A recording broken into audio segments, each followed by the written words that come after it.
Chères sœurs et chers frères en Christ, que l'Éternel vous bénisse abondamment pendant que vous suivez ce message au nom puissant et glorieux du Seigneur Jésus-Christ. Aujourd'hui, nous rentrons dans le second chapitre de la série des enseignements dédiés au droit d'alliance. Dans le chapitre précédent, nous nous sommes intéressés à la définition des thèmes essentiels en relation avec l'expression droit d'alliance. Nous avons essayé de trouver des réponses aux questions suivantes. Qu'est-ce qu'un droit? Qu'est-ce qu'une alliance? Qu'entendons-nous par droit d'alliance? De tout temps, Dieu s'est toujours choisi des hommes avec qui il établissait différentes alliances.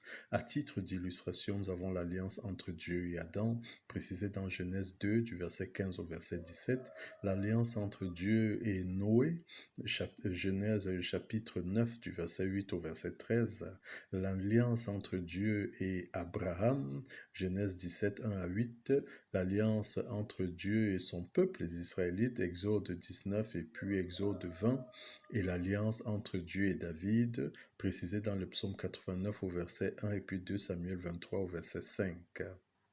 Les interventions divines en faveur des personnes choisies par l'Éternel dépendaient en grande partie de leur fidélité à ce qu'on appelle les termes des dites alliances. La venue de Jésus-Christ sur terre a été l'événement qui a introduit l'humanité dans une nouvelle alliance, celle scellée dans son sang et qui nous ouvre la voie à un autre type de relation avec notre source. Aujourd'hui, nous rentrons dans le second chapitre de la série des enseignements dédiés au droit d'alliance et ce chapitre est intitulé « Pourquoi devons-nous rentrer dans une alliance avec Dieu ?» Pourquoi devons-nous rentrer en alliance avec l'Éternel? Tout au long de ce chapitre, nous regarderons aux avantages que nous tirons de notre entrée en alliance avec l'Éternel. Premier avantage, l'Éternel est tout-puissant. S'allier évidemment avec une personne toute puissante confère évidemment des avantages. L'Éternel est tout-puissant. L'Éternel est sublime dans sa puissance. Il possède une puissance absolue sur toute chose. L'Éternel lui-même s'adressant au prophète Jérémie déclare « C'est moi qui suis l'Éternel, le Dieu de toute créature. Y a-t-il quoi que ce soit qui soit difficile pour moi ?» Jérémie 32 au verset 27. L'ange de l'Éternel venu annoncer à Marie qu'elle enfantera Jésus a déclaré « Car rien n'est impossible à Dieu ». Luc 1 au verset 37. Dans Apocalypse 1 au verset 8, il est écrit « Je suis l'alpha », c'est l'Éternel qui parle. « Je suis l'alpha et l'oméga, dit le Seigneur Dieu, celui qui est, qui était et qui vient, le Tout-Puissant. » Jésus lui-même a déclaré « Tout pouvoir m'a été donné dans le ciel et sur la terre » Matthieu 28 au verset 18. L'Éternel est tout-puissant. Deuxième raison, l'Éternel est bon. Plusieurs passages dans les Écritures témoignent de la bonté de l'Éternel. Nombre 14 au verset 18, Psaume 103 au verset 8. Jésus lui-même a témoigné, n'est-ce pas, de la bonté de l'Éternel en disant « Il n'y a de bon que Dieu seul » Luc 18 au verset 19. Troisième chose, l'Éternel est le bon berger. Jésus s'adressant à ses disciples a déclaré « Je suis le bon berger ». Le bon berger donne sa vie pour ses brebis, Jean 10 au verset 11. Dans Jérémie 29 au verset 11, également il est écrit « Car je connais les projets que j'ai formés sur vous, dit l'Éternel, projets de paix et non de malheur, afin de vous donner un avenir et de l'espérance. » Quatrième point, l'Éternel est miséricordieux, miséricordieux. Dans Exode 34 du verset 6 à 7, il est écrit « Et l'Éternel passa devant lui et s'écria « L'Éternel, l'Éternel, Dieu miséricordieux et compatissant, lent à la colère, riche en bonté et en fidélité, qui conserve son amour jusqu'à 1000 générations, qui pardonne l'iniquité, la rébellion et le péché, mais qui ne tient point le coupable pour innocent, et qui punit l'iniquité des pères sur les enfants et sur les enfants de leurs enfants jusqu'à la 3e et à la 4e génération. » Le psalmiste a écrit « L'Éternel est miséricordieux et juste, notre Dieu est plein de compassion. L'Éternel est miséricordieux et compatissant, lent à la colère est riche en bonté. Psaume 116 au verset 5, psaume 145 au verset 8. Cinquième élément, l'Éternel est le défenseur par excellence. Le psalmiste, témoignant des actes de l'Éternel, a déclaré: « Il étendit sa main d'en haut, il me saisit, il me retira des grandes eaux, il me délivra de mon adversaire puissant, de mes ennemis qui étaient plus forts que moi. » Psaume 18 du verset 17 à 18.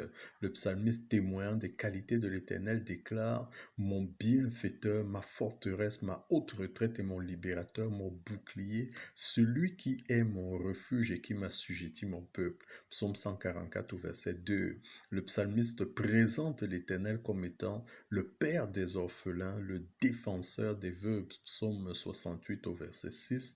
Et dans le psaume 34 au verset 8, il est dit que l'ange de l'Éternel campe autour de ceux qui le craignent et les arrache au danger. Sixième point, l'Éternel est le guide par excellence. C'est l'Éternel qui a conduit son peuple à travers le désert après l'avoir libéré de l'esclavage en Égypte, avec une colonne de nuit en journée, une colonne de feu dans la nuit. Exode 13 du verset 21 au verset 22. Dans Isaïe 48 au verset 17, il est écrit: « Ainsi parle l'Éternel, ton Rédempteur, le Saint d'Israël. Moi, l'Éternel, ton Dieu, je t'instruis pour ton bien, je te montre la voie que tu dois suivre. » Septième point, l'Éternel est le pourvoyeur, car c'est l'Éternel qui a nourri son peuple dans le désert avec la manne et puis avec l'écaille. Exode 16, 9 à 15. Dans Philippiens 4, verset 19, il est écrit: « Car mon Dieu pourvoira à tous mes besoins selon sa richesse et sa gloire en Jésus-Christ. » Et nous savons que l'or et l'argent appartiennent à notre Dieu. Huitième point, l'Éternel est celui qui élève. Dans le psaume 75 du verset 7 au verset 8, il est écrit: « Car ce n'est ni de l'Orient, ni de l'Occident, ni du désert que vient l'élévation, mais Dieu est celui qui juge. Il abaisse l'un et il élève l'autre. » Neuvième point, l'Éternel veut que nous soyons en parfaite santé.